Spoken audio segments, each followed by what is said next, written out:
It's real difficult with all the media and all the hype and all the talk out there for the person in New York City to understand my life and the value I put on the land and the value I put on my animals and their quality of life. And I think it's kind of become popular for people to think that the rancher or the beef producer is only in there for profit. And that, I know that's not true from what I see as I go around the country. So we have got to some way through programs like Stockmanship and Stewardship, through social media, we've got to get out there and tell the world, and not only tell them, but prove to them that we are truly trying to improve our ability to take care of the environment and trying to give our animals a high quality of life while we are trying to improve the environment with those animals. If you're trying to sort out back here and these cattle don't know how to stop when somebody's in front of them, it makes it very dangerous and very hard on the cattle. So to me, animal handling is real important. And I've been at it about probably 15 years with the horse and the cattle handling stuff. And I think this stuff was the things that we're talking about with animal handling, animal care. It was the norm 150, 200 years ago. When the Industrial Revolution came along and animals become less and less important to our daily lives and livelihood, we lost some of the communication that we have with animals. And so my real goal is to get it to where it's natural again. And even though you don't do it every day, if we learn how to learn it and we learn how to teach it, hopefully animals will really benefit a bunch from the Stockmanship and Stewardship program and all the things we try to do with animal handling and human-animal relationships. Well, I don't know if I look at myself as having a gift, but that'd be all right if I did. But when I started really working with a lot of horses and really making some big changes, that really showed me how much you could do if you learned how to use field timing and balance. And I thought, well, if it's working with horses, it ought to work with cattle.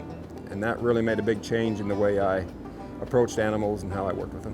One of the biggest things that I did that was a great thing when I got done riding bucking horses, because of my auctioneering background, I went to rodeo announcing school.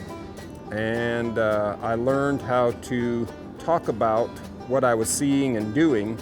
And as I turned from a rodeo guy to a guy that did horse clinics and cattle clinics, that taught me how to talk about what I was doing.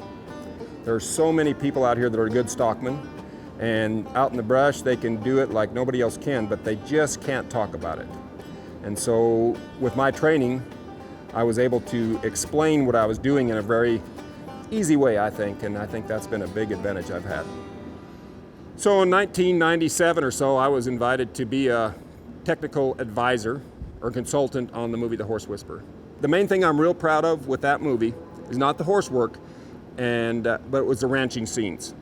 And I think Redford and The Horse Whisperer and the whole thing made ranching look like a real positive thing.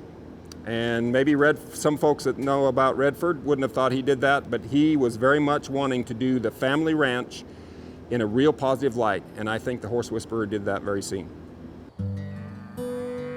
Where are we going to be in 10 years from now? I think we're on a shift age. I really think we're shifting our thoughts with ranching. And the thing that I think is going to be a real positive is social media. And I'm not a social media guy, but I see these young people, they can touch thousands of people with their Facebook and Twitter. And I think we have now got a level playing field with everybody because it doesn't cost anything for social media. You just have to invest a little bit of time. So now we are getting to where people can really hear our story. And I think we're getting a lot better at making the story that we're going to tell. Our grazing habits, our production processes that we use for beef is so much better than when I was thinking 10 years ago. So instead of getting negative, I think it's getting better. And I think we're at a tipping point where beef is now becoming what it should be, an environmentally friendly product that can really help to feed the world in a real good, positive way, and it's a great product. the thing I love most about ranching is when I'm on my horse, by myself, working a bunch of cattle. And when things are going smooth and I've got those animals, they're deciding to do what they want to do because of my influence. And they flow into the corral and go through the chute and all those things, and it's like it's their own idea. My life is good. So I'm getting along good with my horse. I'm getting along good with my cattle. There's nothing better for me.